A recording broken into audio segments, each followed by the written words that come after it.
The auditorium lights dim, signaling the start of another act on America's Got Talent. The stage doors creak open, and from the shadows, a small figure steps into the spotlight. It is a boy, perhaps no older than 13 or 14. His clothes are plain, nothing flashy, just a simple shirt and jeans. But it is his eyes that capture the crowd immediately.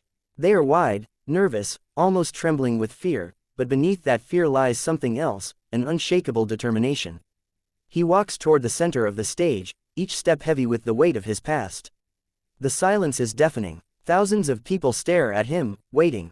He grips the microphone stand, but his hands shake so violently that he takes a deep breath to steady himself. The judges, Simon Cowell, Heidi Klum, Howie Mandel, and Sofia Vergara, exchange glances. Simon, who has seen countless hopefuls over the years, leans forward, intrigued but cautious. Finally, Simon asks in his signature calm but cutting tone, "What's your name, young man?" The boy swallows hard. "My name is Elias," he whispers, his voice soft, almost breaking. Simon nods gently. "And where are you from, Elias?" The boy pauses, then says, "I grew up in an orphanage." The audience stirs. A few gasps ripple through the crowd. Elias continues, speaking haltingly but with honesty that pierces through every word. "I lost my parents when I was very young. I don't even remember my father's face. My mother, she used to hum songs to me before bed. After she passed away, there was nothing left, just silence. The orphanage became my home, but it was lonely." His voice cracks, and for a moment, the boy looks down, ashamed of the tears welling in his eyes. But then he lifts his head, and there is strength there. "Music became my friend. I would sing to myself, and it felt like my mother was still with me. Tonight, I want to sing a song that has always made me feel free." The room is utterly silent. Simon tilts his head, studying the boy carefully. "And what will you be singing for us?" The boy grips the microphone tighter. "Hotel California, by the Eagles." The audience erupts into murmurs. It's an unexpected choice. The Eagles' Hotel California is a song with legendary status, a song that carries decades of weight. For a boy his age to attempt it seems both daring and impossible. Simon raises an eyebrow, almost as if to say, "Really?" But he doesn't stop him. Instead, Simon leans back in his chair, curious to see what this young orphan can do. Elias closes his eyes for a long moment. The stage lights focus on him, casting a golden halo around his small frame. For that 1 second, the entire world seems to pause. Every heart in the room beats in rhythm with his trembling breath. He is no longer just a boy on stage, he is a child carrying the weight of his entire past, standing at the threshold of his future. The music begins, and the story truly starts. The first notes of the guitar riff echo through the arena, sharp yet haunting. Elias grips the microphone with both hands, and then, almost as if something unlocks inside him, he begins to sing. "On a dark desert highway, cool wind in my hair." The voice that emerges shocks the entire audience. It is not the fragile, trembling voice of a child. It is full, resonant, and soul-piercing. The kind of voice that carries both pain and beauty in equal measure. His tone is rich with a wisdom far beyond his years, as though every hardship, every lonely night, every prayer whispered into the silence has carved itself into the texture of his sound. The audience gasps, then falls silent again, completely enraptured. His words echo through the theater, bouncing off the walls, reaching the very back row. Simon Cowell, usually the harshest critic, leans forward in his seat, his eyes narrowing in disbelief. Howie Mandel's jaw drops slightly, while Heidi and Sophia exchange glances, their eyes already glistening with tears. As the song continues, Elias doesn't just sing, he becomes the song. The lyrics take on a different meaning in his voice. When he sings about the mysterious Hotel California, it is no longer just a place. It becomes a metaphor for his own life, for being trapped in loneliness, yet still searching for freedom. Each note trembles with raw vulnerability, but his delivery grows stronger and stronger, as if with every line he is shedding the chains of his past. By the time he reaches the chorus, the audience can't contain themselves. People are on their feet, clapping in rhythm, tears streaming down their faces. His voice soars across the arena, lifting higher and higher, filling every corner of the space. It's as if he's not just performing for the judges, he's singing for every child who has ever felt abandoned, every soul who has ever searched for belonging. The camera zooms in on Simon. His lips are pressed together, his eyes locked on Elias, and for once, his usual critical demeanor is replaced by something else, respect. Midway through the performance, the music softens, and Elias's voice drops into a tender whisper. It's intimate, fragile, almost like a prayer. The arena grows so quiet that you can hear the faint hum of the speakers.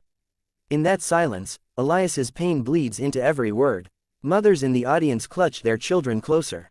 Fathers lower their heads. Strangers hold hands. Everyone feels it, his loneliness, his hope, his courage. And then, the finale. Elias takes a deep breath and launches into the final verse with everything he has. His voice climbs higher, louder, more powerful, shaking with emotion but never breaking. His face contorts with the force of the notes, his eyes shut tight, tears streaming down his cheeks. The music crescendos, and in that instant, Elias is no longer just an orphan. He is a star, shining brilliantly against the darkness of his past.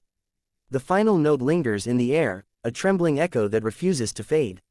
Elias drops his head, chest heaving, his tiny frame shaking from the release of everything he's held inside. And then, silence. The audience holds its breath. And suddenly, as if an invisible dam has burst, the entire theater explodes into applause, cheers, and screams.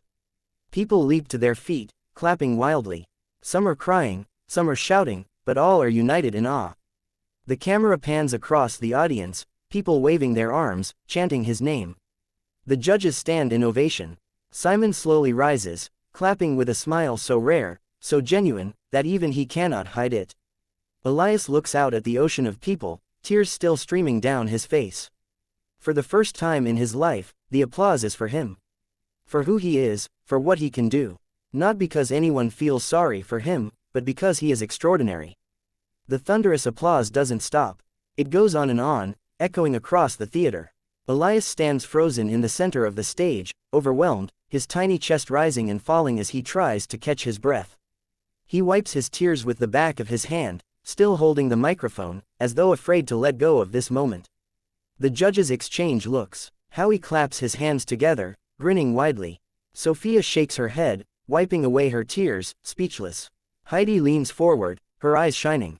And Simon sits perfectly still, his eyes locked on Elias. There is something rare in his expression, not just admiration, but connection. Finally, Simon speaks. His voice is calm, but every word carries weight. Elias, I have been judging this show for a very long time. I have heard thousands of singers. But I don't think I've ever heard anyone like you. You didn't just sing a song, you told your story. And you told it in a way that none of us will ever forget. The crowd erupts in agreement. Elias covers his mouth with his hands, trembling. And then it happens. Heidi Klum, unable to hold back her emotions any longer, reaches forward and slams her hand down on the golden buzzer. The arena explodes. A blinding shower of golden confetti bursts into the air, swirling around Elias like glittering stars. The music swells triumphantly. The boy gasps, his knees buckling as he falls to the floor, his hands clutching his face in disbelief. Tears pour down his cheeks as he looks up, watching the confetti rain down on him. The audience roars, louder than ever, chanting his name, Elias. Elias. The judges leap to their feet, clapping, shouting, celebrating this life-changing moment. Elias staggers to his feet, still trembling. Heidi rushes onto the stage, wrapping him in a warm hug. You deserve this, she whispers into his ear. The world needs to hear your voice. Sophia joins, tears still running down her cheeks, telling him, you are an angel. Simon finally stands and approaches the stage. He doesn't hug easily, but in this moment, he reaches out, placing a hand gently on Elias's shoulder. You are not an orphan anymore, Simon says firmly, his voice breaking just slightly. Tonight, you belong to all of us. And this is only the beginning for you. Elias looks up at him, sobbing, but there is joy in his tears. He lifts his arms toward the raining gold, spinning in the confetti like a child who has just discovered magic. The lights glisten off every golden piece, making the stage look like heaven itself has opened for him. For the boy who once sang to himself in a dark orphanage to feel less alone, this is the moment he dreamed of but never thought possible. In this moment, Elias is no longer defined by his past. He is defined by his future, one filled with hope, love, and music that will change the world. The crowd's cheers rise higher and higher, echoing through the rafters, carrying his name like a victory anthem. Elias presses his hands to his heart, mouthing the words, "Thank you, thank you, thank you." And in that moment, the world does not see an orphan. It sees a star.